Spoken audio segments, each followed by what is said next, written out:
No problem tiger. అయ్యో నేను అడిగింది కుక్కర్ కదండి మిమ్మల్ని.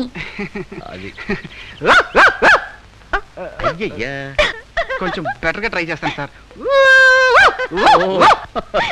బార్గెన్ అంటే బార్కింగ్ అనుకున్నాడు ఈయన. భలే వాళ్ళు దొరికారు. ఇవన్నీ నమ్మి ఒక ఆయన చికాగో నుంచి రాబోతున్నాడు. నువ్వెక్కడ బయలుదేరావు? వెళ్లే ముందు అడిగావా? చూడు, ఇప్పుడు చిన్నగా హాస్టల్కి వెళ్ళి సుందరి బిడ్డను అరేంజ్ చేసిందో లేదో కనుక్కుంటాను. ఆ తర్వాత బస్ స్టాండ్కి వెళ్ళి లింగాన్ని కలిసి 16వ తారీఖు మా అమ్మ నాన్న వస్తున్నారు, వాళ్ళతో ఏం మాట్లాడాలి, ఎలా నటించాలో చెప్తాను.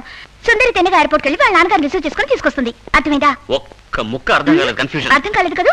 నీకు అర్థం కాకూడదని నాలో నేనే కొనుక్కున్నాను. అయితే నీళ్ళు నువ్వే కొనుక్కోవాలి. అది నాకు చెప్పేందుకు కన్ఫ్యూజ్ చేయడం. సుందర్ వాళ్ళ నాన్న పేరేంటి? సోల సుబ్రహ్మణ్యమా? సోల సుబ్రహ్మణ్యమా? బాల సుబ్రహ్మణ్యం. చూసావా, సుందర్ వాళ్ళ నాన్న పేరు సోల సుబ్రహ్మణ్యం అయితే బందర్ వాళ్ళ నాన్న పేరు బాలసుబ్రహ్మణ్యం కావాలి. బాల వదిలే, ఆయన తన పేరు సుబ్రహ్మణ్యం చెప్తుంటారు.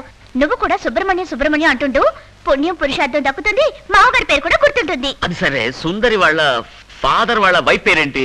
సుందరి వాళ్ళ అమ్మ పేరేంటని అడగొచ్చు కదా. నీకు ఆ భయం అక్కర్లేదు, ఆయనకి వైఫే లేదు. వైఫ్ లేకుండా సుందరి ఎలా పుట్టింది? అయ్యో, ఆవిడ చనిపోయి 10 ఏళ్లు కావస్తుంది. అది తెలుసుంటే ఆయనకు పెయింటింగ్ అంటగట్టేవాడిని. ఎక్కడ? చికాగోలోనా?